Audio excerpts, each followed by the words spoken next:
What's up, everybody? Appreciate you checking out Urban Legendz podcast, where we interview living legends and people making legendary moves. But yo, I just got on Patreon. That's right, Justin Hires is officially on Patreon. Man, I'm showing y'all everything. Exclusive content, behind the scenes footage of the podcast, behind the scene footage of me at the music studio, behind the scene footage of me and my friends and my family life. It's crazy. This is exclusive footage and content you're not gonna find on any other site. It's only available on Patreon. Uncensored, unfiltered, pure comedy gold. Patreon, Justin Hires. Now, check out the latest episode of Urban Legendz podcast. What's up, Justin? Yo. Hey, shit. He can hear you now, Drew. What up, Josh? What's happening? That's Jerrod? Yeah. Man, what's happening, bro? What's up, man? Where you living at now? You still out here? Man, I still got an apartment in LA. But primarily I be in Florida, staying with my parents. I'm a 30-year-old staying with my parents, and I got two cribs in Atlanta though. So I got a corporate house in Atlanta. I rent it out to people, and I have an apartment in Atlanta for when I'm filming MacGyver. Oh, nice. Oh, you still doing MacGyver? Oh, that's great, man. Yeah. You still married, bro? Yeah, I'm still married. Are you? Yeah, I'm still married. Why you sound so sad? One of you niggas sounds excited about it. It sounds sad, isn't it? Wait a minute. It's a battle. It's like staying in the gym. My bad. What you said? My headphones came out. What you said? He said it's hard. It's like staying in the gym. Hey man, you know what? My marriage got good year 10. No, I believe that. I get that. Yeah. Y'all kids yet? Yeah. We got a daughter, 7-year-old. Oh man, that's great, dude. That's great. How many you have now? 3, 6, 4, and 2. Damn, you been putting in work. Factory's closed, brother. We done now. Done, ain't no more. Well, you know, I can't afford more than one kid. I know. Hey, that's real though. But I'll hit you up though for sure. Yeah, for sure. Next time I'm in Atlanta, I'm gonna come check you out. Yeah. Pull up. Okay, my brother. Peace. In a minute. Shout out to Jerrod. Well, how y'all know each other? Y'all work together? That's my manager. That's crazy. That's crazy, man. I've known Jerrod since forever. Like a mother. There we go. Hope you got a light. Look like I'm fucking interviewing Dracula. Yeah. I'm trying to pop in this hotel, nigga. I'm trying to find the light. There we go. Oh, there we go. What city you in? I'm in Houston. Oh, okay. So what going on 2? 4? 4? Oh shit. Nigga, I don't know time. So yeah, man. I appreciate you doing this, Ryan. No, I appreciate you having me, man. Feels good to be thought of, man. I be starting to think I do a whole bunch of work and don't nobody see me, man. I be feeling invisible. Hey. You know how it go. You know. I'm about to say I'm number 1 feeling invisible. Don't know when I tell you nobody hit me up, bro. Don't. And I don't know if people don't hit me up because they think I won't fuck with them back, or if people don't hit me up just because they just like, man, fuck Justin. I don't know what it is. It's probably, man. It's they probably think, you know, because of your success that maybe you're a lot harder to reach than you actually are. That tends to happen when you working. When people see you working a lot, they always assume you got some shit going on. But it's either you're doing it or you're not doing shit. That's what they don't realize. Well, that's why I started this podcast. I wasn't doing shit. I said, let me go ahead and start a podcast. I'm like, let me fucking get a Sharpie and draw my name on the fucking wall. Hey, but first of all, I want to kick this off right, man. Welcome to Urban Legendz podcast. We got Ryan Davis, and I want you to know, bro, I started this podcast straight up because I wanted to celebrate living legends, indoor people I felt like making legendary moves out here in these streets. And I know even being where I'm at and even being on a TV show and the star of a show, we can't always get on the late night talk show. You know, we can't always get on the Jimmy Fallons and the Jimmy Kimmels, and we can't always get on the Ellens. So I wanted to create a platform and build up a platform where people of your caliber always that haven't reached the Kevin Hart status yet, you know, because you go get there. You see what I'm saying? So I know, but Cause cause man, like I be appreciating people saying that, but at the same time, I see how hard that nigga work. I be like, I don't know if I want it. I don't know if I want to get up at 4 o'clock in the morning to go work out and then start my day and taking meetings. I'm really not that nigga. I'm not that. No, if I was having this conversation, I had Naeem on here, and I was like, if I had to choose between Kevin Hart's life and Chappelle's life, I would choose Chappelle's life. In a heartbeat, dog. Yeah. In a heartbeat. Just flying by the seat of your pants. You want to get up one day, there's no place in America you can't get up and be on stage for 4 hours if you want to. Whenever you want to drop, you like, hey man, I really got some shit I'm trying to get off. I want to drop a special. Netflix go, hey, give it to us. Here's $20 million. That's not a bad life to have, right there. Man, I feel like he has the perfect life, bro. Outside looking in, this Yeah. dude has the perfect life. Or at least if you're a comedian, he has the perfect life. Yeah. Man, I'll tell you a crazy story about Chappelle. I just had a Cypher Sounds on. You know Cypher Sounds? Yeah. I never had him met on. him, know who he is. Had him on yesterday, and he was the DJ for Chappelle's show for 19 episodes. I didn't know that. He was saying before Chappelle's show even got picked up, he was with Chappelle going to like the cellar. Chappelle did 2 hours that night. This was pre-Chappelle show. So he was already that nigga. You see what I'm saying? Or I'm going to rephrase that. He was already that king. Yeah. In New York, even before Chappelle's show. In our world, in the stand-up world, he was, you know what I mean? He was already that guy. Killing Them Softly had already, classic. You know what I mean? He had already staked his claim then. It was just, the general public is weird in that way, man. Like, you could go to clubs every night all over the place and get standing ovations. And then when they see Justin out the street, they go, MacGyver. Yeah. Be like, hey, man, I've been tearing up clubs all over the country. Y'all don't know me for the stuff that I do. It's frustrating, but, you know. I definitely feel that way because usually when I'm on the road touring, people come to my shows because of MacGyver. They don't even know I do stand-up. So when they see my real set, they're like, holy shit. Like, we didn't know you was a comedian. We didn't know you was this funny. Because, you know, network TV kind of have you a little handcuffed, you know. Oh, a little? I know. they had me so handcuffed, Rush Hour got canceled. Don't say this and don't say that. Hey, let me run down your credits real quick.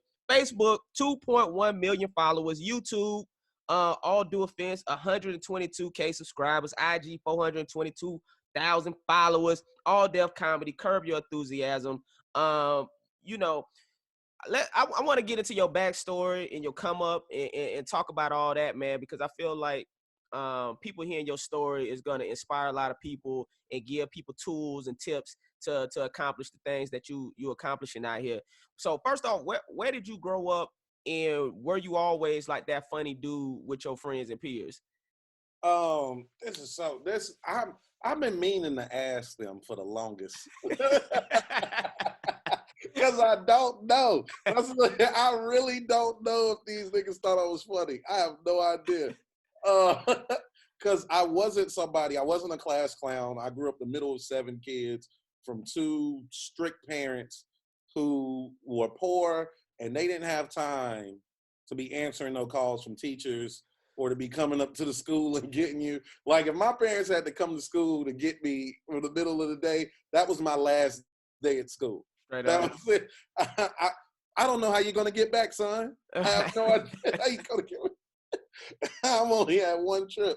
Like, nah, they didn't play like that. So I didn't, my humor was I always think my humor was a little bit weird, man. It's a little bit weird. Why do you say that? And what city were you in coming up? I was in Concord, North Carolina, right outside of Charlotte, man. My sense of humor was always a little weird.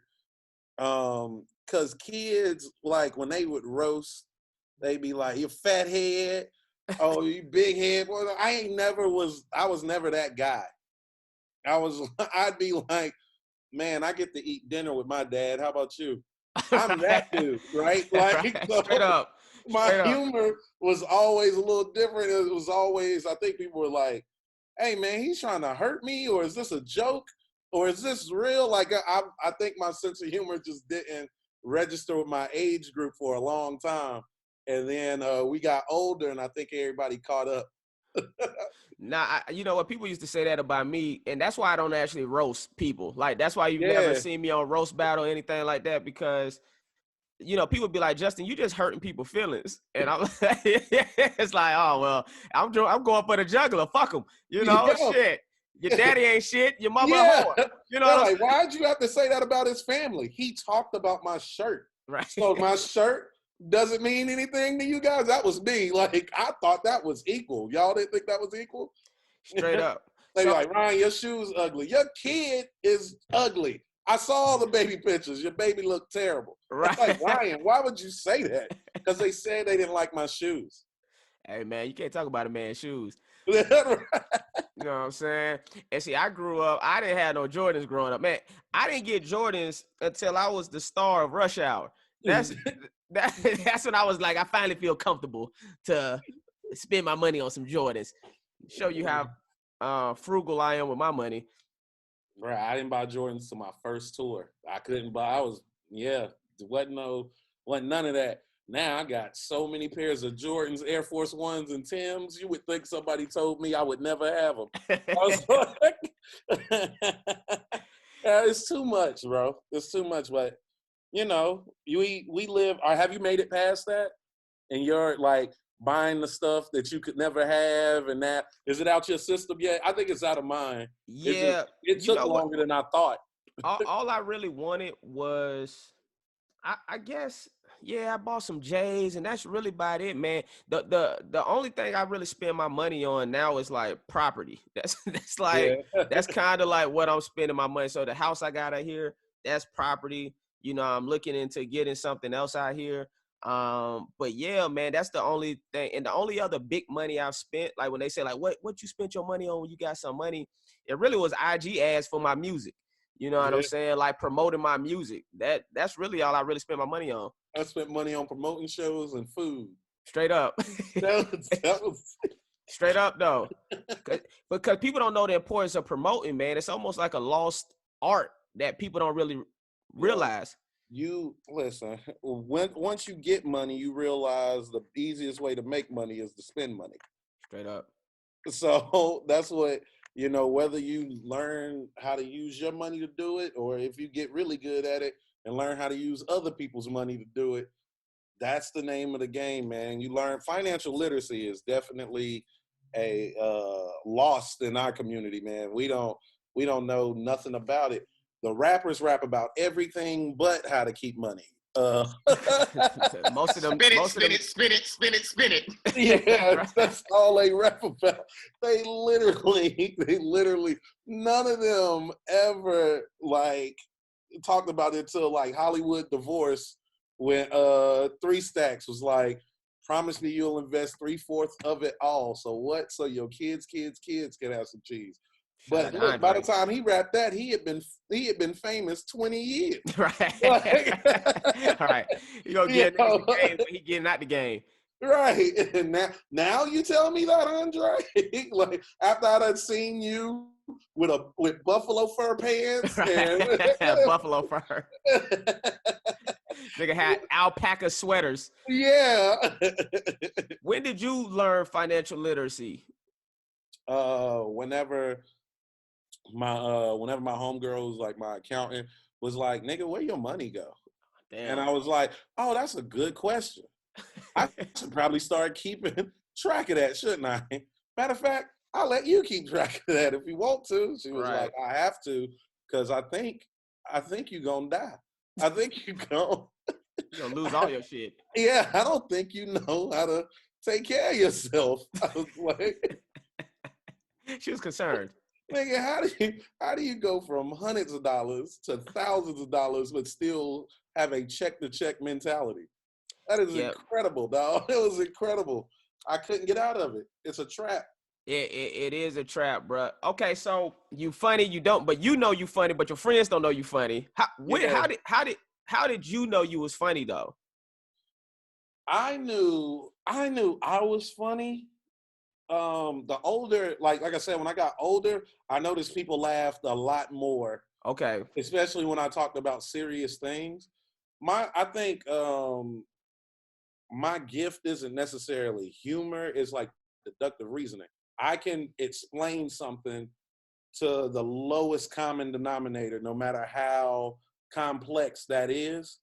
And my humor helps me get it across easier. Right.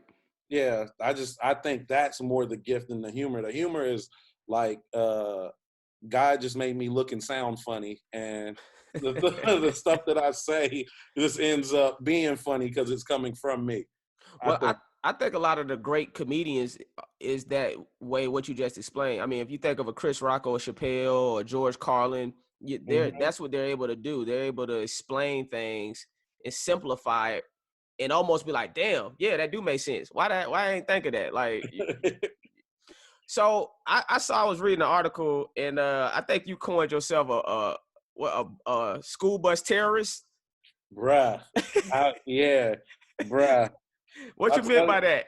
Cause me and my boy Derek Parks, like, this is not a game, dog. Like when it came going home from school on the bus, that was the time I was like, look, with my days over, whatever you do, don't you say nothing to me. It's gonna be like I've had enough. I had a long I'm telling you, I didn't waste no, man. I've called people, I've said stuff about people in like freshman year of high school, sophomore year of high school. That's those people's nicknames to this day. Damn. To this day. Damn. Yo. They might take some pride in it now. Now that we can't hit on one of them. We can't get a nickname. We want to hear a nickname. I want to hear one of the nicknames. Man, nigga, it was this one girl. She was like a big tomboy. She was the catcher for our softball team. Mm-hmm. And she wore, back in the early 2000s, nigga, wearing clothes, all your whole outfit came on one hanger back then. Right. So she had on this like army fatigue outfit where she had like the word sexy on her chest. Mm. Yeah. I was like, oh, all right, big sexy. All right, sexy.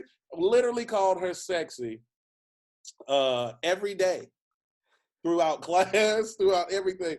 And it was like, and you have to accept it because it's a compliment to call somebody sexy. Straight up. But you knew that's not. It was a compliment before. Yeah, you 18. Knew. Now your ass could lose your job for calling somebody sexy. I was like, shoot, sexy. You talking about sexy? And every time I would say that, niggas be like, you're kidding, right? I was like, nah, nigga. I knew I won when she started answering to The me. real question is, though, did you fuck? That's the real. Nah, I was not that nigga in high school. I'm not going to be that nigga that get on here and pretend he had all the hoes. That was not me, nigga. That is not. Well, that was a question I wanted to ask you. Have you started seeing a change with women since your social media come up? A change? Man, I don't even recognize this life, nigga. It's like I turned into a beautiful woman. I get hit on so much, nigga. It's ridiculous. Like, the funny part is I like to pursue a woman. You know what I mean? Oh, okay. But they kind of take the pursuit away. Once you get to a certain point, you be like, hey, how you doing? Yeah, I'm fucking. What? Cool, I guess. All right. Well, what I always say is being famous, if you're a famous man, you have now become the bad bitch. Yes. You're now the bad bitch. You walk in the club, they're like, oh, who is that? Who is that? Yes, you get in for free. Who with you? They get in for free. Y'all want a table? Whatever. I wasn't trying to buy no table. No, we giving you bottles. But why? Because you're you. I'm like, all right, shit. But so when did I always wanted to ask you? I'm gonna be honest. I came up on you late. I was kind of late to the Ryan Davis party. I used to see your videos pop up on Facebook. And I don't think I always clicked. I might have watched a couple of them. And I'm gonna tell you, it was really recently when I realized how funny you were, and it was BT Kingsley's Top 5 show.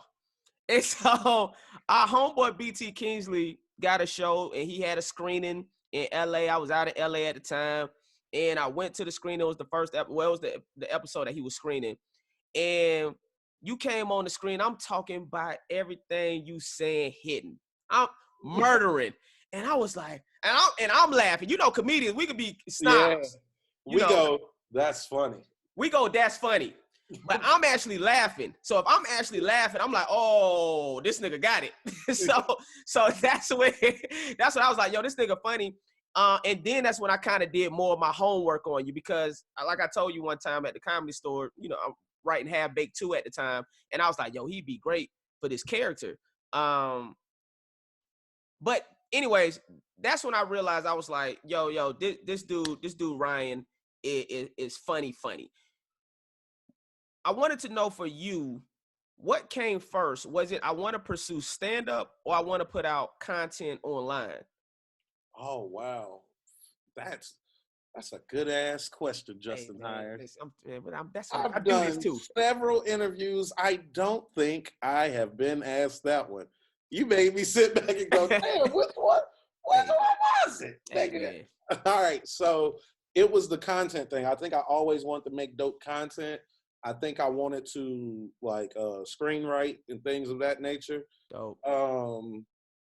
But I never really wanted to be in front of the camera. I think doing stand-up was something I was wanting to do, but I wanted to be one of these dudes that whenever they saw, like, imagine if Keenan Ivory Wayans was one of the best stand-ups you ever seen in your life. Right. Where you just wouldn't be expecting that. He was like, man, he's produced all these great context. He don't even tour doing stand-up like that. And then imagine him dropping a special and it's like Chappelle-esque. Yeah. I want it to be like that. Like, I had a bunch of successful TV, movies, whatever, and then you come to see stand-up and you're pleasantly surprised. Right. That's as far as I thought of stand-up before, until I actually did it, and I just fell in love with it. But it was content creation first for me. I feel like it's stand-up can be fun. When it's going good.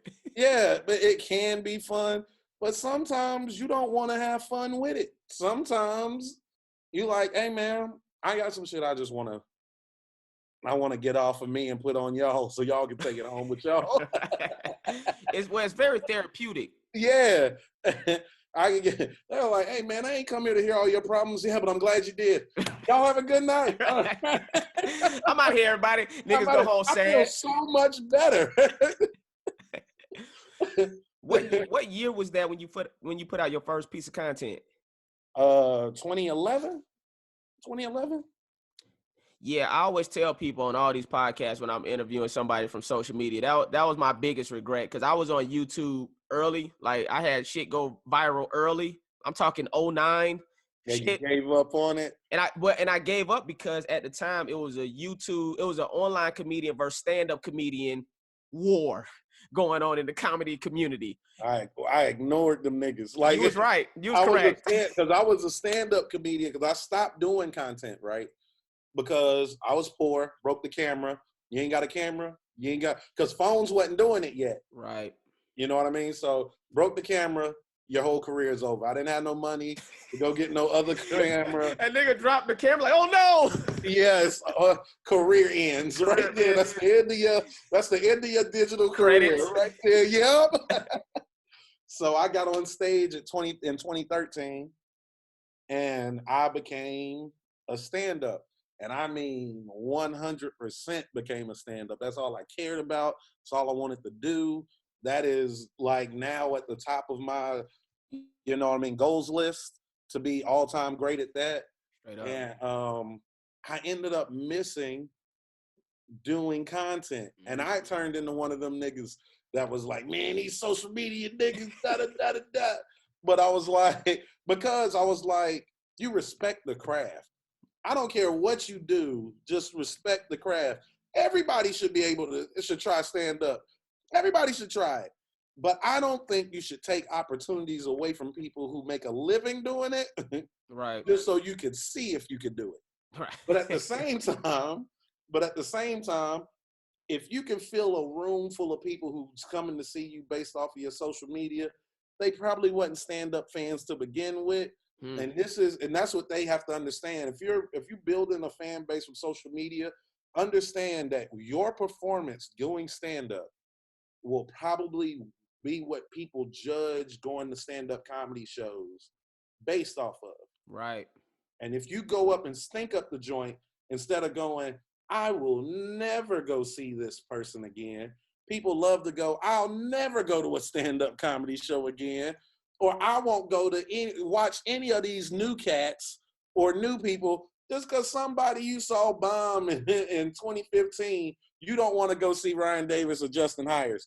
What does that? That's one nigga that bombed. Right. So, but that's just the way people are. So I try to, so whenever I grew my fan base, I still was going out as a feature for people until I got it right, until I felt like I had a comfortable hour I could go out there and kill with. But at the same time, I got friends like Country Wayne who just got thrown to the lion's den.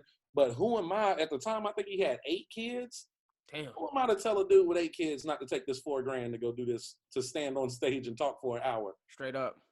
I can't tell that man not to do that. Hey, Straight man, up. respect the craft. Help me take care of these kids. Hey, man, go do that show. Go ahead and knock out that show. Nigga, I'm not helping you take care of these kids. Right. Do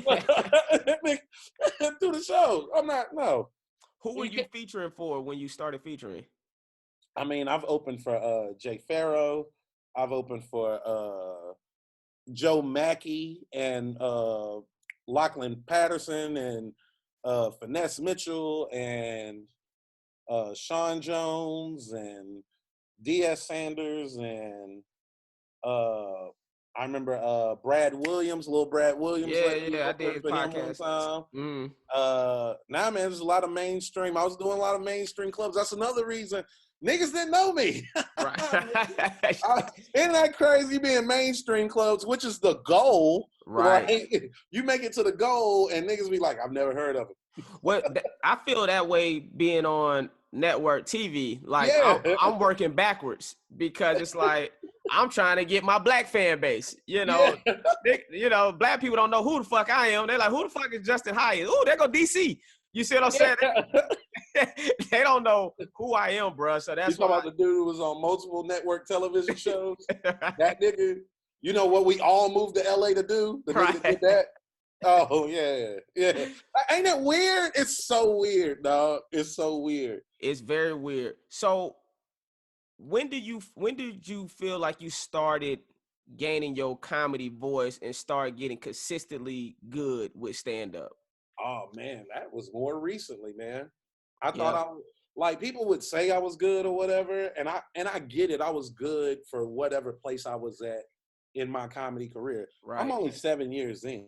Yep, that's about right. So, yeah. So now, though, it's like before there was a time where I would go, you might want to stay away from that. Might be a little tough for you to pull off or whatever. But now I wake up going, what's the toughest thing I could try to pull off in front of this audience today and see if I can make it work?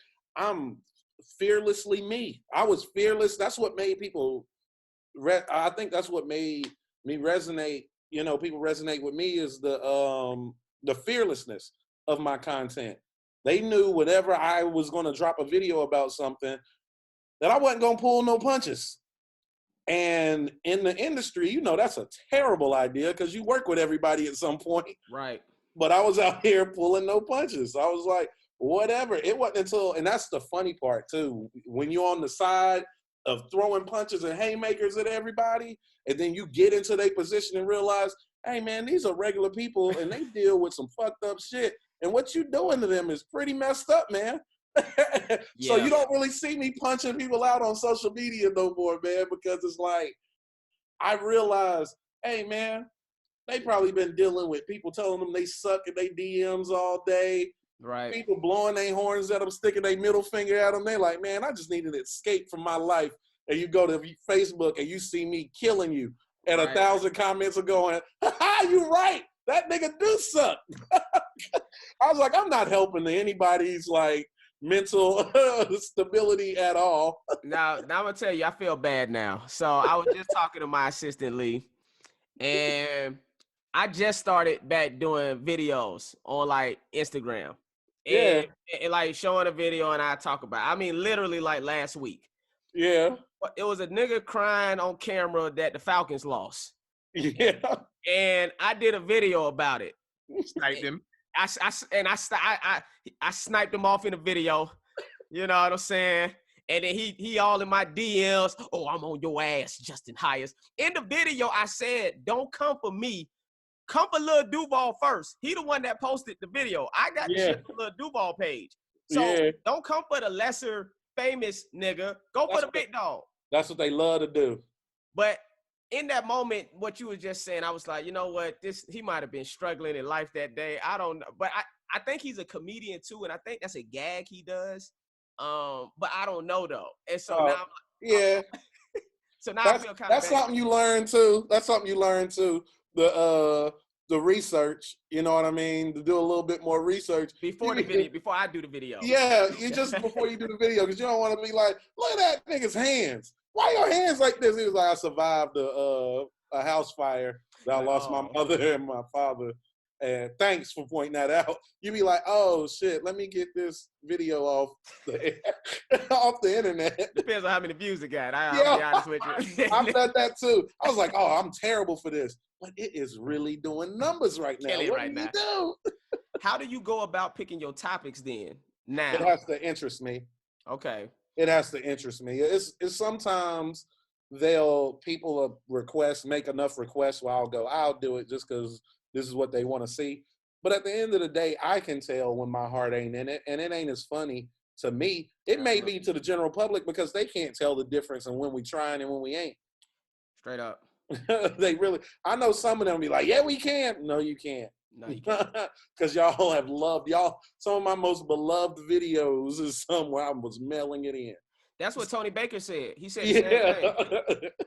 Well, I'm hoping the same thing. I mailed one in today and it's doing numbers. It's doing good. Man, hey, whenever you feel like, man, I don't want to do it, it's not going to hit, that be the day to do it. Do it that day. Do it the day when you feel like there's going to be some trash. Because they love trash. They love trash. People love. Well, that gets me to the point of consistency. Now, now, here was my issue with doing videos at one point online. I didn't want to be known for having bad content out there. So, has there ever been a time where you felt like, well, I guess the question is, the answer is yes, you have put out stuff that you wasn't really proud of, just for the sake of consistency though? Like, was that the reason? Like, I have to be algorithm. Yeah, the algorithm will move on without you. Right. It does not wait on you. And what you mean by that? What you mean by that specifically? Like, if I have a video go viral, right, and I'm posting every day, if that first video does 10 million views, my next 5 videos might do 5 million views. Gotcha. Just off the strength that it's pushing all my content out there into the world. Now, if I take a week off and I come back, I may get 200,000. I may get 200,000 views. Gotcha. As opposed to the automatic 5 million I was just getting by being consistent. Gotcha. So the first one that took off is the Odell Beckham one, right? Mm-hmm. What made you do that video in the first place? And what was the reaction that you was getting right after you posted it? Man, what was crazy was I didn't want to do it. I'm not a mean guy. Like, right. I can be mean. Like, I'm gonna say this, I'm a good guy. I'm not a nice guy, but I'm a good guy. Right. And I don't be wanting to hurt people. But Odell just would not stop the fuckery, dog. My best friend was like, nigga, you got to get on this nigga Odell, man. I was like, man, I don't really make videos getting on people. He was like, hey, man, look at what he did today. Came back another, look at what he did again. Look, he did this too. I was like, all right, let me just do some research to see what all kinds of. He playing it. We don't hear the audio. Oh, okay. I'm twerking in a sheer shirt on the boat. Right. Appreciate that, Lee. Yeah. I was just, he went and found the original joint too. God. Hey man, that's what we do around here. Bruh, that's January of 2016. Wow. That's some real scrolling my man did to get to that, nigga. Hey, I'm just trying to keep the lights on. I'm just trying not to lose my job. Hey, oh yeah, you own it, Lee. Hey man, I'm firing niggas around here, man. That's what I do. Justin hires fire niggas. He ain't getting fired. Justin hires and fires, nigga. Hey man. So he was like, you got to do it. So I did it, right? And then I went to work. I ain't thinking nothing of it. It's cool. I had one of the phones that you could take the battery out, back when you could take the back off your phone. Good old days. Yeah. The original reset the phone. That's the original reset. And that's what I had to do, because back then I had my Facebook set to where it notified me every notification, every like, every comment, everything. It went viral. My phone could not take the amount of notifications. My phone actually started to burn me in my pocket. Damn. So I had to take it out and take it apart. You must have had a Cricket phone. What kind of phone was that? I had a Galaxy, bro. It was just like, well, that too. You know, they burn up on planes and shit. Yeah, and then, but it was I think phones just weren't created to take that many notifications at once. It was, and then I went on break, put my phone together. It was at 2 million views in an afternoon. And I was like, mind you, I ain't never had nothing at that point do over 58,000. Not anything with my face on it. Right. 2 million? I was like, I don't know what's going on here, but let's figure it out. And I was so shook. It ended up doing 10 million views, dog. And I was like, what am I supposed to do? I gained like 20,000 followers that week. My goal was 10,000, by the way, by the end of the year. Damn. It's January and I'm at 20,000. So I'm already like, I beat the goal. I don't even know what a realistic goal is, because this just ruined all of my 2016 plans. Shit, fuck Rihanna. That gotta be next. Yeah, right? It gotta be. I gotta fuck Rihanna now. I mean, if this happened. Right? Isn't that how it happens? You go, I think so. Bro. Then Rihanna show up. I'm here. Yeah, you beat the code. You beat the game, right? So what was your next video after that then? Because I know you had to be thinking like, damn, what video can I put out? Bruh, that was going viral was the most stressful thing that ever happened to me, dog. Because I was like, what do they expect? Do they expect every video to be this good? Do they expect me to keep talking about Odell Beckham? Do they want to see me talk about other shit? And then I was like, I had to calm down and be like, bruh, you make these videos because you like to make them. And then at the end of the day, that's got to be the reason you make it. Make the video when you feel like making it, when it's something you really want to talk about. And so I did. I waited till I had something else to talk about. And man, I had 80 videos go viral that year, gained 1 million followers in 1 year. That's crazy. That's amazing, bro. It was stupid, bro. That's amazing. It was stupid.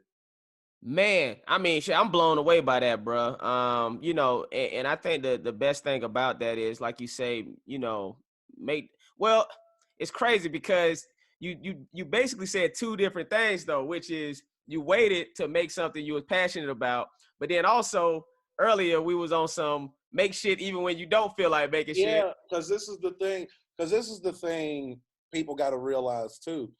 Your first shit ain't gonna be good.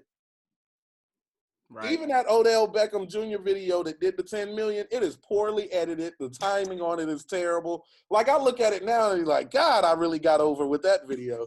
But but thank God you did. Yeah, right? That's all it is. Thank God I got, because I really got over on that video, boy. It was awful. Like, every time I watched it, I'm go, boy, you could have tightened that up. That is, there's points where I'm like,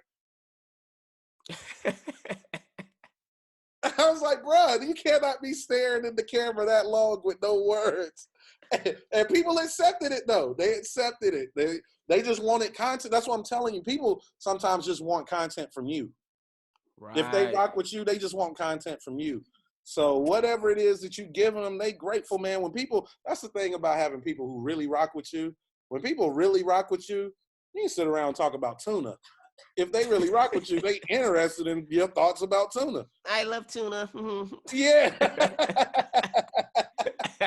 If they really rock with you, it's very interesting in that way, man. But I had to, like, a whole bunch of stuff had to happen. Once I went viral, I'd already had my own show that I was doing at home, but I didn't know, like, what do you mean by when you say your own show? What you I mean had by my that? own room. I had a show called Finally Something to Do in Concord. I would bring comedians to the show. Right. I would bring comedians to the show and everything. I even had Michael Blackson headline my show before I ever made a video on Facebook. Wow. Yeah, I was really building that room to be something special, man, but I Now, bit off more than I could chew. Why do you say that? I started trying to expand. Gotcha. I had my room jumping. I had somebody came to me and was like, yo, won't you swing your headliner up through my city and another city and we'll three-way promote it and that'll be cool. I was like, boom, it don't matter. I can afford to send him to 3 cities. Plus, doesn't matter because I know my city gonna sell out and I'm gonna make profit. You know what I mean? Either way, because they gonna do. I'm splitting the expenses, but I'm gonna bring the same amount of money in. So I'm cutting down expenses and bringing in more money. Deal. My shows sell out. Both they shows flop. I lose all my money. Damn. And them niggas looked at me like I fucked them. Damn, dog. Wasn't nobody at our show. Yeah. Where my money at? What are you talking about? You're a promoter. You make money off of your show. Well, that's what I was gonna ask you. How much? Not how much money, but how much, as in just like promo, do you do when you go into a city? When you're headlining. Man, it depends on the city. Like I say this: if it's DC, New York, Houston, Chicago, any big markets like that, there's no expense I spare. Because the ceiling on the money that you can bring in is ridiculous. You know what I mean? Like, so it's worth that however much. Let's say, and I'm just throwing out a number. If you spend $2,000 on promo, you can make 12, 20, 30,000. Okay, that makes sense. So what is that 2,000? It's really whenever you can pull in 30,000 by spending it. Straight up. Yeah, so it's like, nah, let me go get, even if it's 15,000 or 12,000, that 2,000 is nothing to go get investment. Yeah, invest in yourself. So yeah, nah, it's worth it. You just got to make sure that you have the audience, because once you have the audience, I promise you, man, they come and they'll come. They just need to feel like it's an event, right? And so the more places they see it, the more people are talking about it, the more it feels like an event for them. So if they see it on Facebook and see it on Instagram, and I'm not talking about just on your page, like a promo just pop up out of nowhere, or they hear it on the radio and they see it on social media, they're like, oh man, this is really a big deal. Right. Yeah, I gotta go, shit, I gotta go see if they got tickets left. That's the way people are. Like if I told people, hey, you know Chris Tucker coming, they'd be like, oh, for real? That's dope. Right. But if Live Nation say, Chris Tucker in the theater tonight, they'd be like, oh, why ain't you niggas tell me? Right. So it's just, I don't know, man. Marketing is really weird. Uh-oh. I think we froze. He froze on your end, Lee?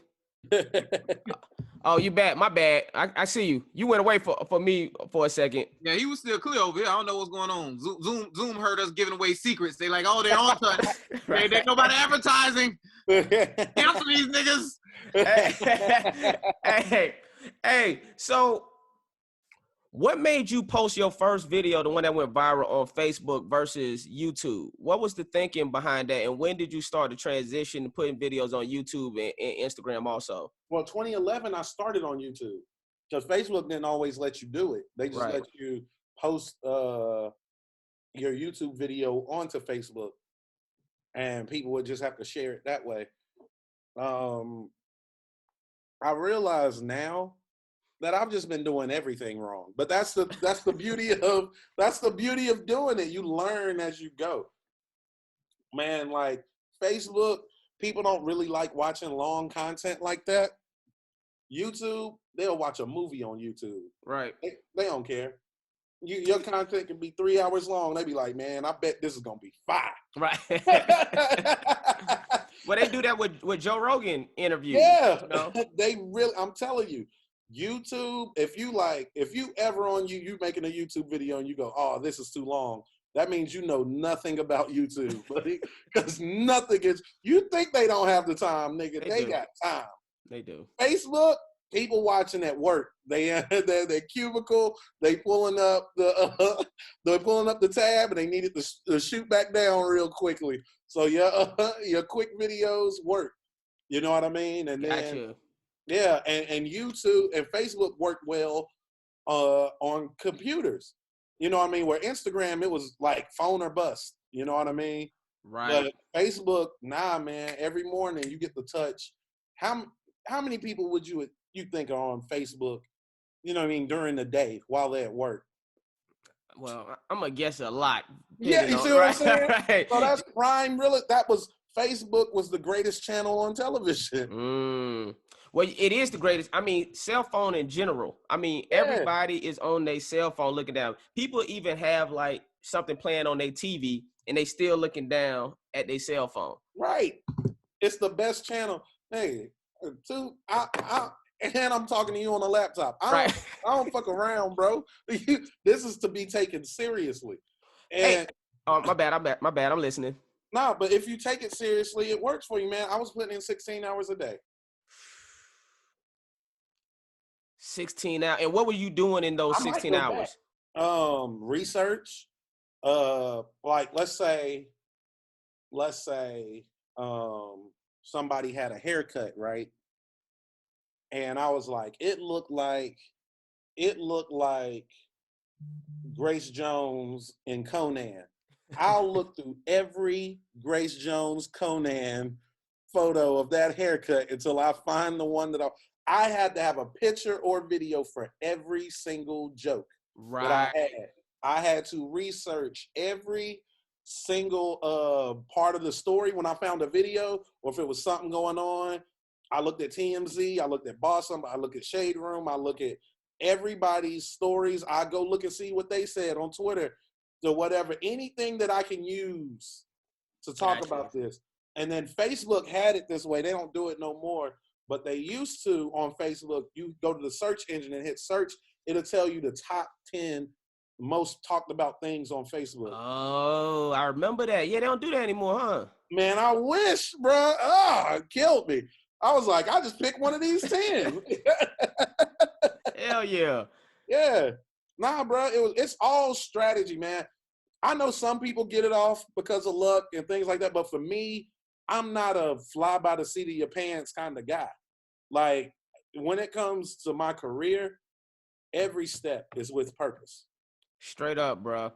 Wait a minute, I got two questions. One, which is you said you had gained 1 million followers, right, that year. Mm-hmm. When do you think the comedy club started saying, okay, he can headline? How many followers did you have? They didn't. They didn't. Too many niggas burnt the bridge. I had to open the bridge back up. Nobody talks about that either. Talk about it. Nobody talks about that. The bridge was burnt. Social media guys came out, bombed, and then Yelp came out. Ooh. And yeah, and you know, if the people don't have a good time, they will Yelp review it up. These comedy clubs was taking it on the chin. They were selling out and getting hundreds of bad Yelp reviews because of it. And then so when I had 1 million followers, I was like, yo, I'm trying to go into the clubs. The clubs was like, we don't care how many followers you got. We sure you could sell tickets. We've seen plenty of guys sell tickets. That doesn't matter. It wasn't until even though I blew up on social media, I got in because of my stand-up chops. How crazy is that? And then once I felt like I opened the door for that, me and Country Wayne helped open the door for that. And then other people without chops was able to come back in. Yeah, man. Because that's not the case anymore. They definitely about social media followers now. Yes. Because Yes. I did a show in I did a show in DC. I was supposed to do the main room. They had an Instagram dude was booked for the smaller room. Of course, he's selling way more tickets because he got 1 million followers or whatever. So they moved him up to the main room, moved me down to the smaller room. I respect that. He was selling more tickets, but he was bombing so hard. People was hearing my laughter downstairs. His fans started coming down to my show. Like, nigga, straight up, no lie, bro. They like, we I hear believe laughter. it. They're like, we hear laughter. It ain't coming from this nigga. We finna go downstairs and see where the laughter coming from. And Yeah. and my shows were packed based off of this nigga bombing. You know, I ain't getting none of that money, but it still made me look good. You know what Yeah, I'm saying? but that's what I mean by respecting the craft.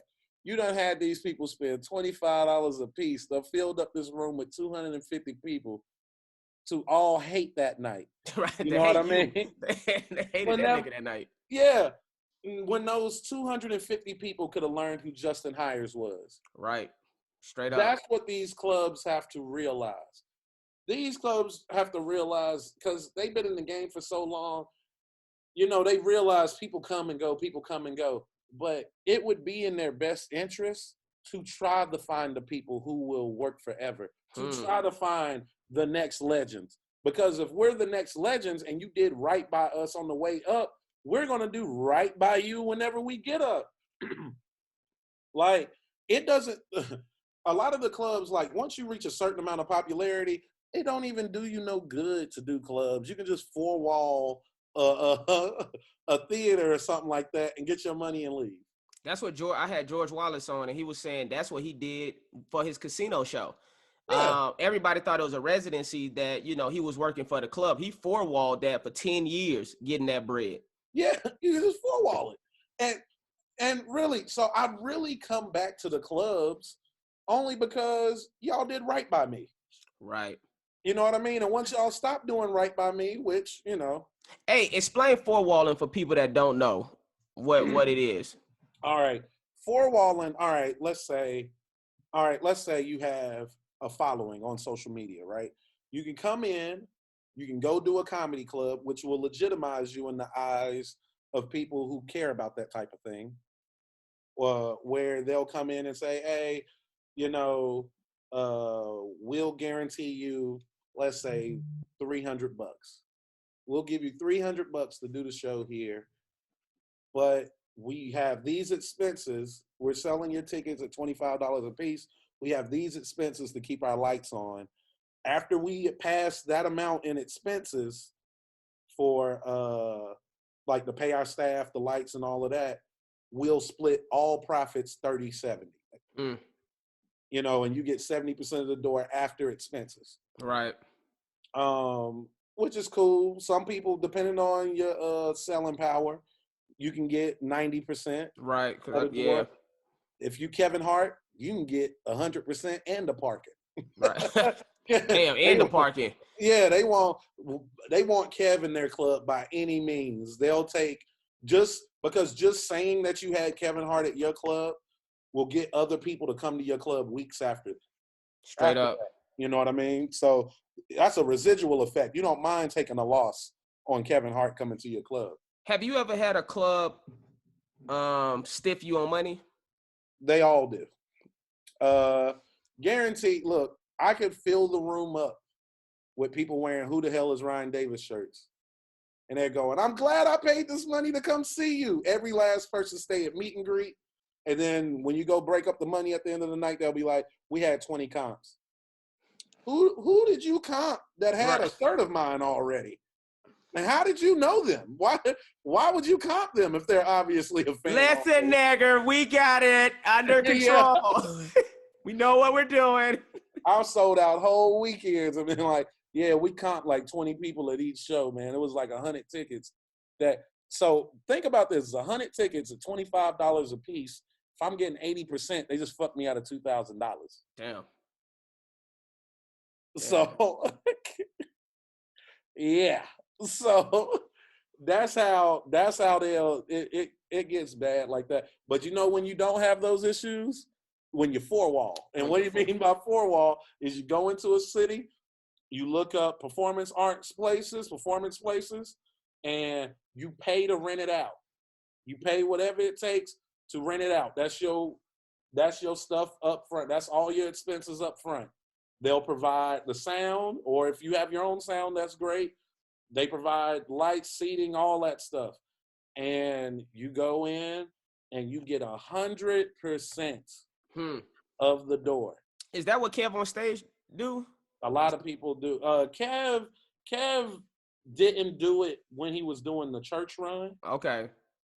But when you four walling, we talking a lot of responsibility unless you really got the bread to do it. You know what I mean? Right. If you got the money to do it, or let's say just you playing that venue looks good on the establishment, they'll make sure you have a good show. Right. But if you're virtually unknown, sound check, all that shit is on you. All that shit, everything, getting tickets, the way people are seated, if there's customer complaints, all that shit is on you. Damn. Yeah. That's a lot of work. When you four walling, you need a team. Hey, are you at a place now where you feel like the industry is starting to knock on your door more? Yeah, for sure. They knock on my door more. I think they just don't know where to place me. Unfortunately for me, I don't fit a place to put a guy. I think the best case scenario is if I came in and I was just like Faison Love. Right. They could have just phased him out and stuck me in everything that they would usually put him in, and I could play that for the next 20 years. But I don't necessarily fit into that. So I think they just don't know where to place me because I don't have the look of a lead, but I'm somebody who garners audience, but I'm not charismatic or energetic like they would want and how they love us to be. Right. What you mean by that?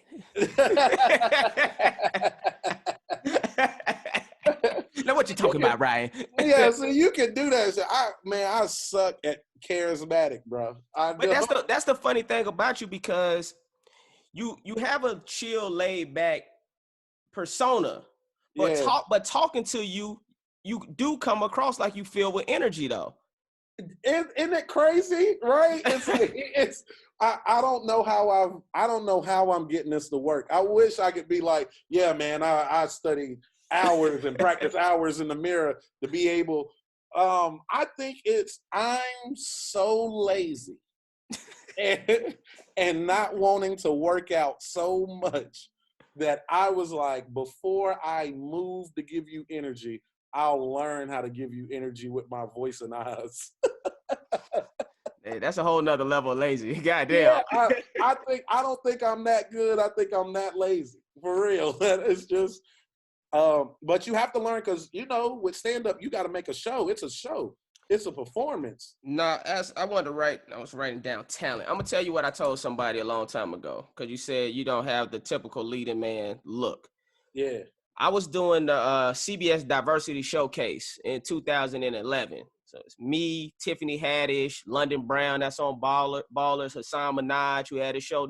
All of us, and anybody that don't know what the Cbs Diversity Showcase is, basically an industry night for execs to come see and agents to come see, like, who's the hot new comics and talent in LA, right? So and it's like basically you're doing sketches for industry folks. It's not televised. It's just purely. And when we first started the process, after we auditioned and got into the troupe, they was like, Justin, you're gonna be the best friend. You're gonna be the best friend. You're cute and all of that stuff. Yeah, I don't really see you as a leading man. I said, your talent makes you a leading man. Yeah. It's not your look. It's your talent. Yeah. Kevin Hart, talent made him a leading man. By all standards, he's 5'4.5", dark skinned. You see what I'm saying? On his best day. On his best, nigga, Kevin Hart's so short. When I stand next to him, I'm like, nigga, you short. And I'm 5'6". You see what I'm saying? That's how little he's petite. He got petite body, you know. Yeah. But your talent. So I say that for you. I don't know if you already realized that. I don't know if anybody ever told you that, but I'm telling you that your talent is what makes you a leading man. So fuck all the look shit. Yeah, I think that's what I'm saying. I think they don't know where to place me, but eventually it's just going to be nothing they can do. Straight up. I'm going to end up being a part of some project. The project is going to do really well. Straight up. And because, they did the same thing with Tiffany. They didn't know where to place her, didn't know what to do with her. They put her in the right circumstance. You go, oh, this girl's box office. Yep. That's it. That's what it is. So, I'm just waiting on my moment. Hey, nah, it's coming, bro. It's definitely coming. What happened to the Comedy Central show that it was like you, Haha Davis, CP? Oh, man. Because when I seen a picture, I had seen a picture maybe on CP's Instagram. I got excited. I was like, yes, nigga, this is what needs to happen. This is what we need in the marketplace. We need young sketch comedy group, all the young hitters out there doing sketches. We need them all to come together and do a show. Then I looked on YouTube and I saw they had posted a sketch on YouTube. That shit was funny. And it went viral. And Comedy Central said nothing to us about possibly putting it together and doing so. Blew my mind, Justin.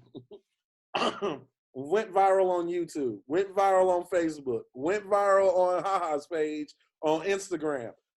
And I was like, what more do you need to see? And in the comments section. Come on, brother. We also need to see white skin. I'm joking.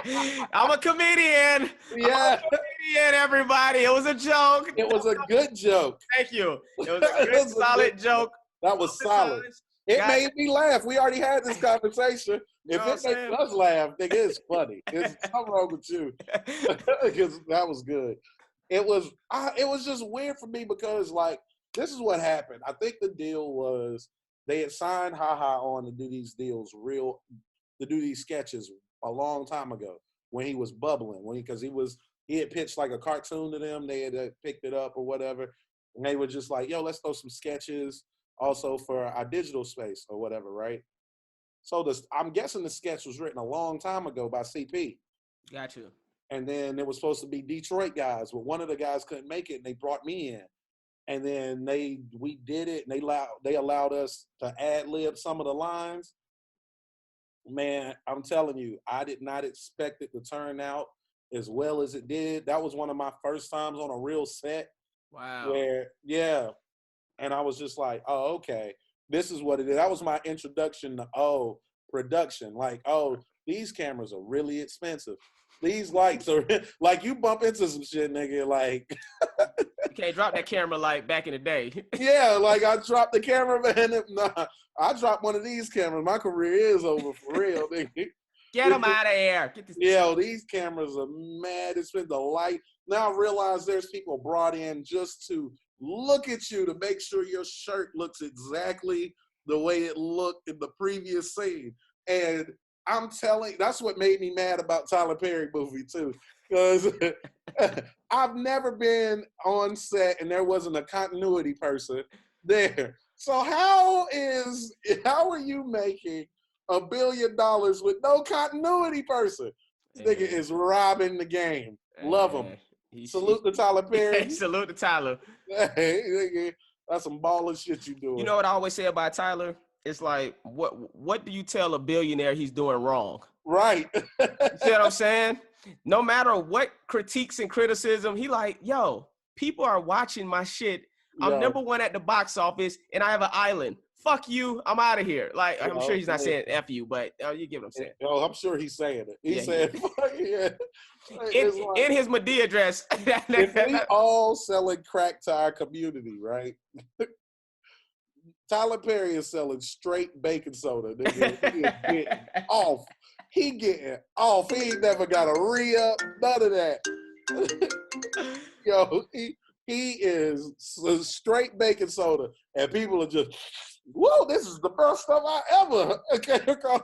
And meanwhile, there's people with that straight cocaine that like, What am I doing wrong? What am I doing wrong? That is great, man. But knowing what your customer wants. Knowing what your customer wants. Hell Yeah, his customers don't want real cocaine. But I'm gonna be honest, they want baking soda. I'm gonna be honest. That's low key kind of what social media is too, though. When it comes to, you have high quality movies and TV shows, and then you can have somebody just doing videos on their cell phone, and they 2, 3 million, 20 million followers. Yeah. So I mean, in that aspect, it is. But my thing is, once you have the phone, you have that excuse as to why your quality ain't shit. Right. Once you get the budget, it still shouldn't look like your phone no more, is all I'm saying. His excuse is, I'm trying to own another island. Yeah, I can't pay for this. I can't pay for this in the island. I love it, man. It's like you can't get mad at Tyler Perry and not be mad at McDonald's. You know what I mean? Or ramen noodles. You can't be mad at Top Ramen. You can't be mad. You know what I mean? You just, because somebody's gonna eat it. Everybody, listen, man. Roof Chris is great, but everybody ain't got Roof Chris at the. You know what I mean? At the drop of a hat, money. I didn't know what Roof Chris was. So you got more money than me. What is this Roof Chris you speak? It's a steakhouse, man. Oh, okay. All right. All right. Everybody can't go to Applebee's, my nigga. Hey, that's what people talking about. Some people got to go for the dollar menu. And the people who make dollar menu stuff, you know the burger ain't good. What burger can you get 2 buns? You get 2 buns, pickles, lettuce, onions, tomato, mayonnaise, ketchup, and mustard, and a patty for $1? Ain't none of that shit real. Hey man, ain't none of that shit real. It's impossible. I ate Taco Bell one time. I said, I know for a fact this horse. It gotta be. It gotta be. It tasted a little too wild. Yeah, it was galloping good, wasn't it? Good. I ate But man, and there's a space for everybody. But that's why I get frustrated. I get happy with Tyler Perry, and then I get frustrated because I'm like, there's more stories, and I do believe in him. I do believe that he's going to give a lot of us younger ones an opportunity to tell our stories. People can say I'm messed up, but I just really believe in this guy because he knows what it's like to be a guy with a dream and a script and to put all these plays together. He worked his ass off. Let me tell you what I feel like he did beyond him potentially providing opportunities and still providing opportunities. He gave all of us a blueprint. Yes. You see what I'm saying? He four-walled all of those plays, by the way. Straight up. That's why he was a millionaire and came to Hollywood and no one knew who he was. Ownership. He owned it all. And that's the key, because that's what I'm trying to be on, man. It's ownership, bro. That's the real play for all of us, you know, and that's what he's preaching, and that's what we really got to take in. Like, you know, get money, you know, I respect that, but make sure you put in money aside too, so you can invest in your own projects that you have ownership over, so you can really collect that money the way they collect money. Yeah, I'm with it, man. I can't, man, I'm telling you, I'm just be trying to work on some stuff. I believe that things are going to turn around, man. I think enough people are going to get tired of wishing and deciding to trust. You know, like even when you came up to me and was like, I'm working on something, I got a part that's perfect for you, right? A lot of people don't do that, bro. They just don't. I don't get it. Me and my partner Austin, we write, and a lot of stuff that we come up with, even when we're doing the character, we have somebody in mind. Right. You know what I mean? A person who's like this. Oh, I know somebody who's like this, or a comic who can pull this off. It blows my mind how many comedies are made now with no comedians in them. I don't understand that, bro. That's a real problem to me, bro. Who are you relying on to approve whether this is funny or not? Who are they going to? Y'all ain't got us looking over scripts. Y'all ain't using us for punch up. Y'all ain't using us in the movie. And then they're like, man, I can't believe that one didn't go well. Right. Yes, you didn't put funny people in a funny movie. It blows my mind. They just go for like who's a hot name that they could get. And it's like there's hot name comedians too. And then there's up and coming comedians that you need to be putting on because these the comedians that's gonna make y'all all this money, you know. Right, because you ain't gotta pay us at first. Straight up. The beauty of Friday was he didn't have to pay everybody all of that to make that classic movie. Well, he didn't. They'll tell you. Yeah. That's the beauty, but that's basic supply and demand. That's basic economics. You know what I mean? Buy low, sell high. Straight up. For the amount of money that it would take to hire all of us, that's the really talented young people, to make a bunch of projects, would cost you less than to make one project with a bunch of names. Like when Kenya Barris got the $100 million deal for Netflix, right? Creator of Blackish. Yeah. Why not put $5 million into 20 different Black projects? Flood the market. Hey man, like well, these ideas is why we're going to change the system. Yeah. You know, because that's something that ought to be done. You know, and that's something that people, a lot of these celebrities that already made it, they could have easily really started production companies to really help open the door on us. Because basically we have to basically knock down the door again. Again. A door that was, but the thing is, one that was knocked open and held open for them, they let shut on us. Yeah. That's the messed up part about it. If you interview them, they're gushing about their heroes. How they open the doors and and then not at any moment in their mind they go, I should do the same thing. Yeah, because we really don't have anybody to point. I can't point to any comedian that opened got the deal, got the Netflix deal, gave him what, 90 million, and he made Bright. Say that one more time. Will Smith has his own production company, and Netflix gave him like 90 million, and he did Bright. Right. He was like, this, yeah, that's what I'm talking about. Me.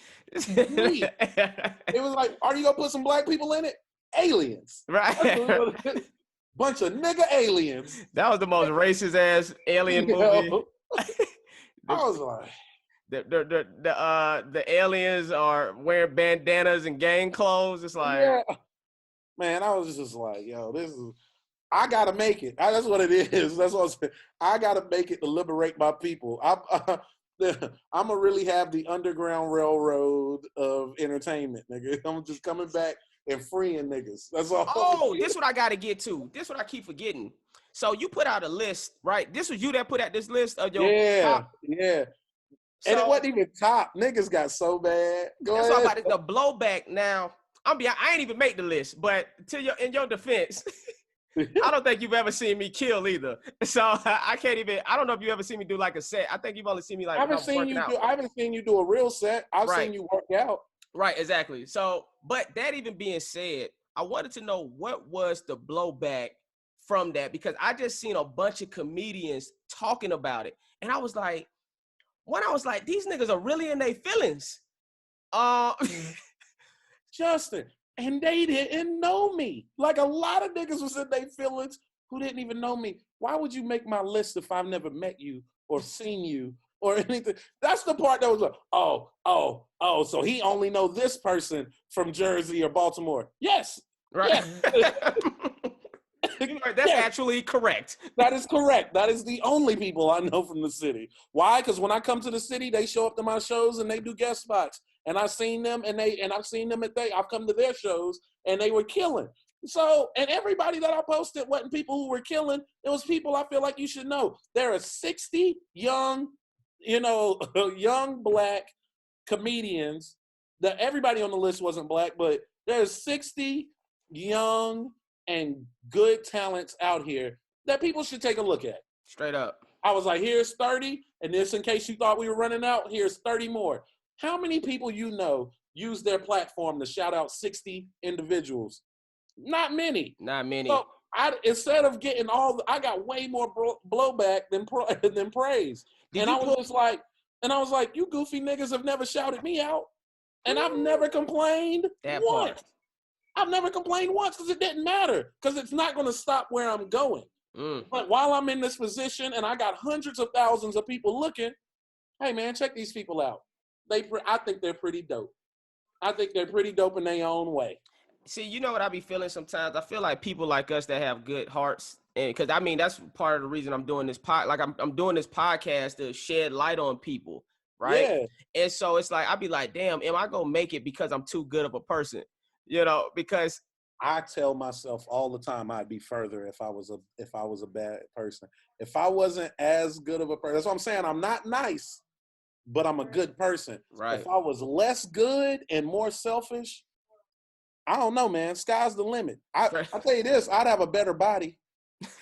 Why you say that? I would have dove all the way into the Hollywood superficial stuff. Gotcha. I'd have been like, this is what it takes. Forget everybody else. But I'm the type of person that is going on my path, and I see somebody who's dope. I'm like, why isn't this happening for them? Hey, y'all, check them out. All right, I'm gonna get back to it. Oh, they dope too. Hey, yo, check them out too. It doesn't take away from me anything. I'll just, y'all can't see them unless they do something with me. Cool. Come do something with me. I'm that person. But it's like, because I know I can't make anybody hot. But if I can get you one fan, right, then then I've done my job. That's something me and my friends talk about often because I'm always shouting people out on my social media. No one ever shouts me out. And I'm just like, whatever, man. I'm like, I'm gonna just continue leading by example. Yes, there you go. That's what I'm saying. We doing it, and we not doing it to be shouted out. Exactly. But it's coming from a pure place. It's coming from. I really think that you guys might enjoy, and especially if y'all looking for me to post content every day. Not gonna happen. So until I get ready to say something, look at him. Hey, there's some niggas who do it too. Go check these niggas out. They got some stuff going on. A lot of people that I'll be naming in these lists too, popping now. Sam J. I was naming Sam J over and over and over again.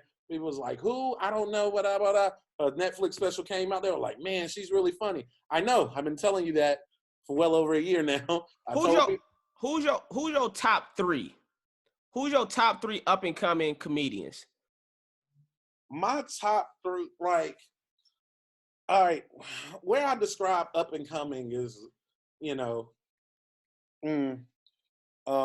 but people that I feel like the general public does not know yet, but man, if things go right, these are the ones. I think Vincent Bryant, Paris Sachet, Leonard Oots, Black Ron, and Austin Hall. I mean, phenomenal talents. Phenomenal talents. I believe it. You passionate about that. Yeah, there's people who always make you go to work when you see them. When you see them, you go, oh yeah, I'm bullshitting. Straight up. It's time to get back. It's time to get back to work. You know what I mean? Watching you made me love it.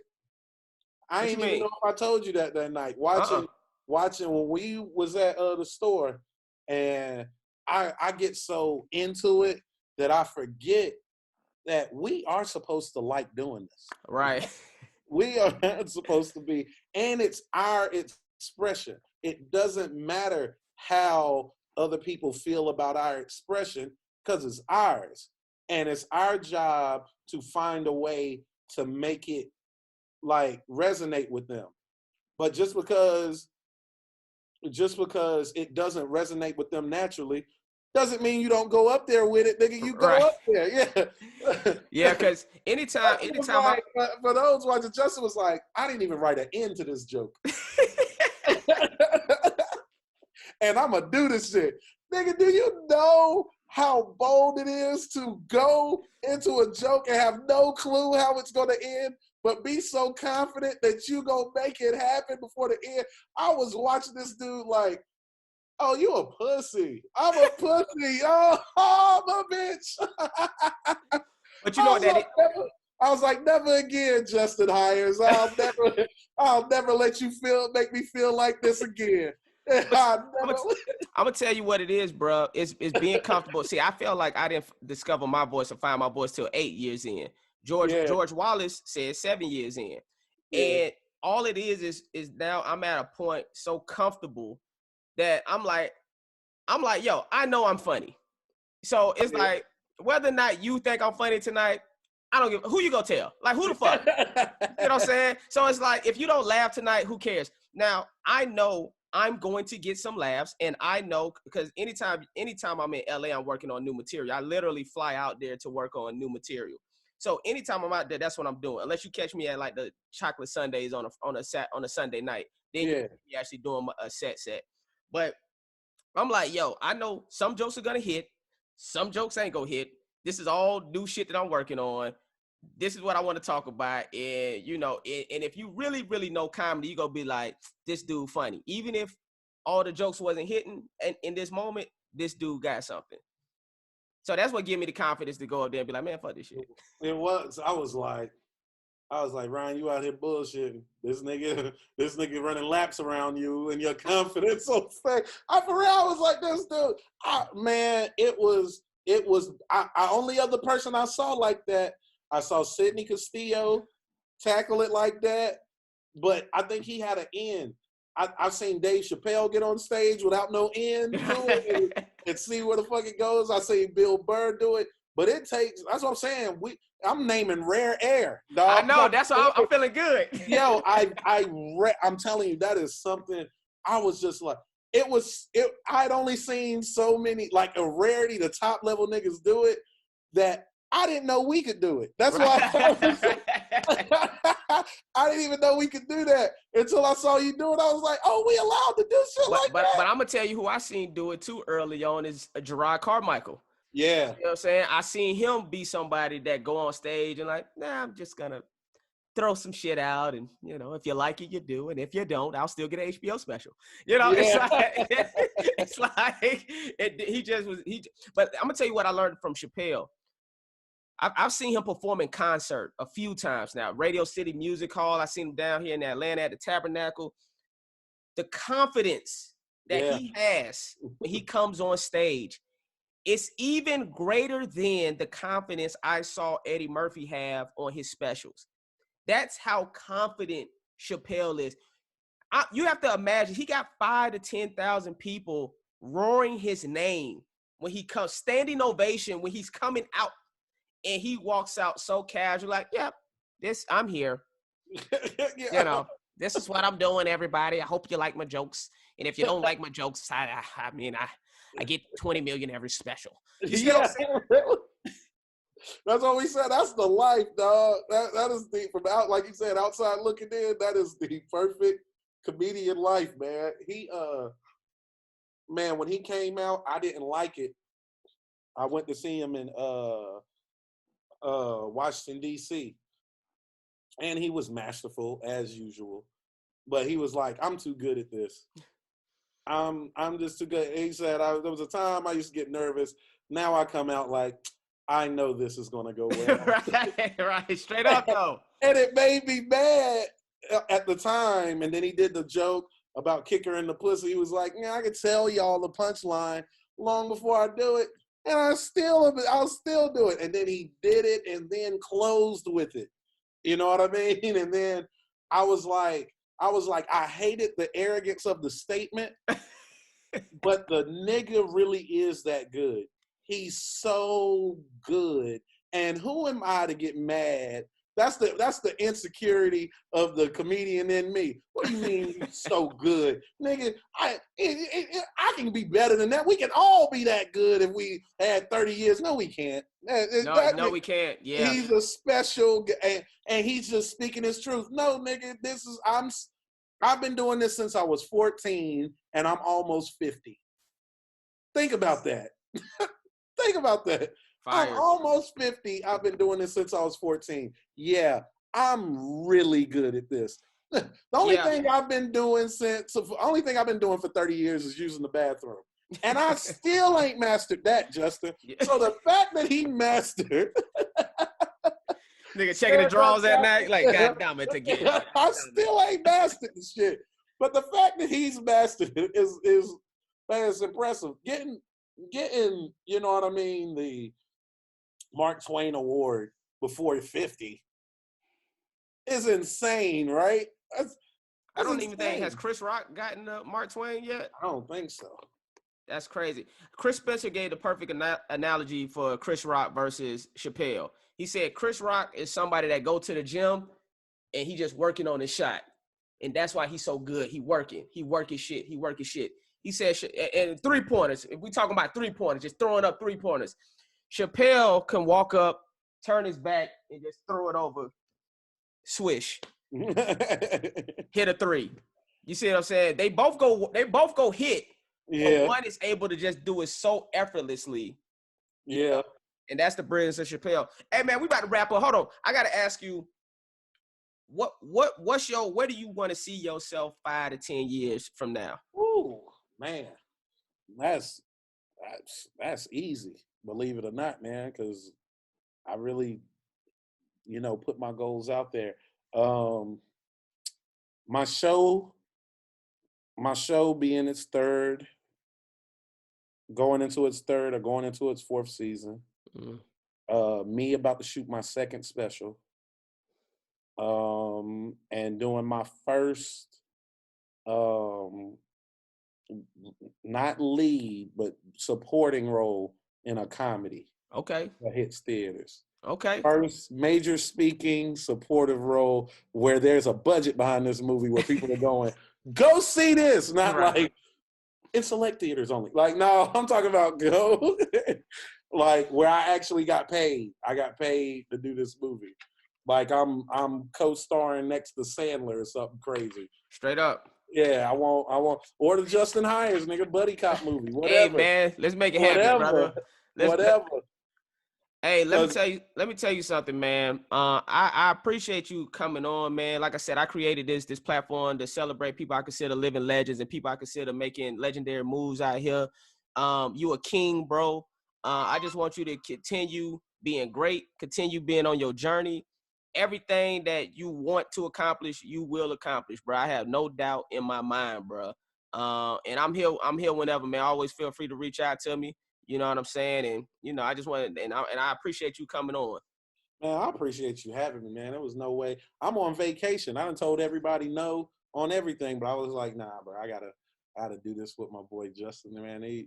You are inspiring, dog. Whether you believe so or not, listen, everybody know you, dog.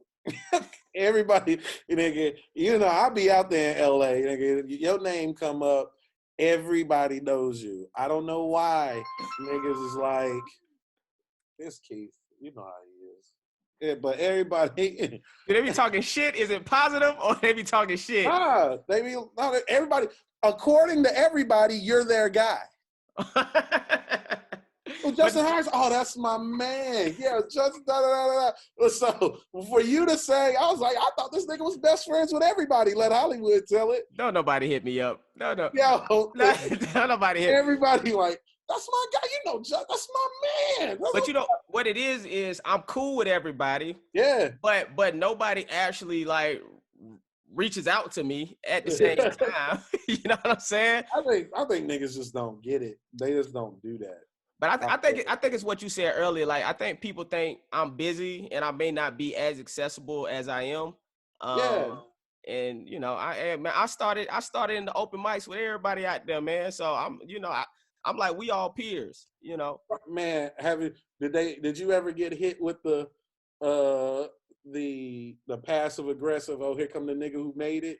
Oh, of course. Yeah, I remember my first one of that. I went to an open mic back in Charlotte. They're like, oh, you still coming down here? Where there's stage time? Yeah. I'm gonna tell you the best one though. Somebody tried to play me when Rush Hour got canceled. He was like, oh, man, I heard Rush Hour got canceled, man. Damn, he had a smile on his face. Damn, man, I heard Rush Hour got canceled. I said, yeah, it's crazy, man. But, you know, CBS just offered me MacGyver, so I'm finna start filming that. Yeah. This is where you say congratulations, you hating ass nigga. You hating ass nigga. Oh, I hate him, dog. Yeah, bruh.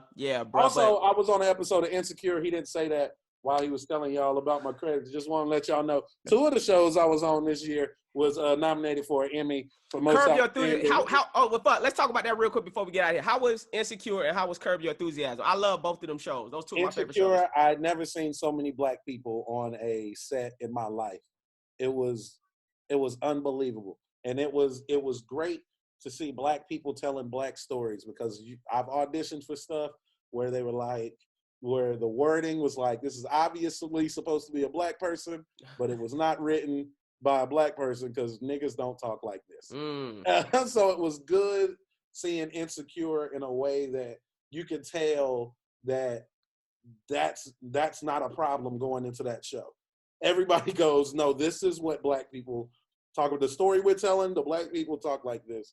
Curb Your Enthusiasm was great because they pick you. When you audition, there's no script, no nothing. If you get the role, it's because you were made for this role. You convinced us that you're supposed to be in this role. How was Larry David? Man, and almost impossible not to laugh at.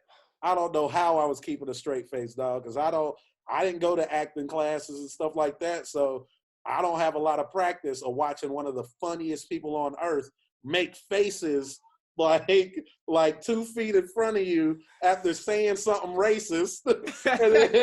Right. And then he's just sitting there. Yo, he is extraordinarily funny. Like everything, his mannerisms, his tone, when he chooses to go up and down, you could just, man, you know, it's a science to this. And he has his humor down pat, as he should, because he's been doing it for so long. But as somebody who hasn't gotten theirs down all the way yet, it was so impressive just to be in his presence while he's doing it, man. It was fantastic, man. Anybody don't know who Larry David is, he's co-creator of Seinfeld and the creator of Curb Your Enthusiasm and The Star. By far, one of my favorite people in comedy, period. He'll go down as an icon. Yeah, not many shows see 10 seasons. He has 2.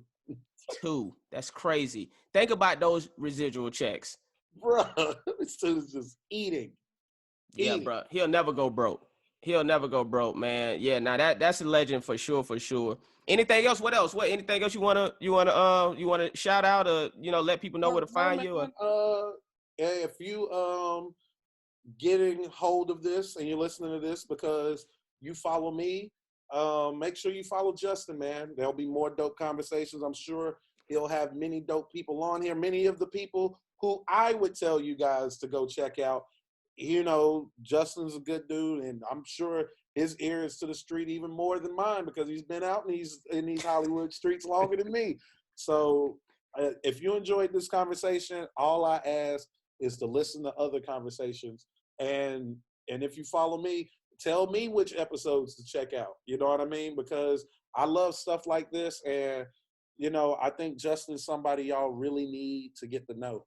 And I appreciate that, bro. Other people that he shout out. No, I appreciate you, man. Like I said, man, you're inspiring, and you just doing something like this. Furthermore, it shows why I speak so highly of you. So, like you said, like when we got on here, me and my manager was talking about you. All right. There's nothing but positivity about you, bro. All the time. That's what's up, man. Tell Jerrod I said what's up, man. Appreciate you, man. Keep doing your thing. And yeah, we'll definitely do this again for sure. Okay, can't wait, man. All right, bro. Peace. All right, peace.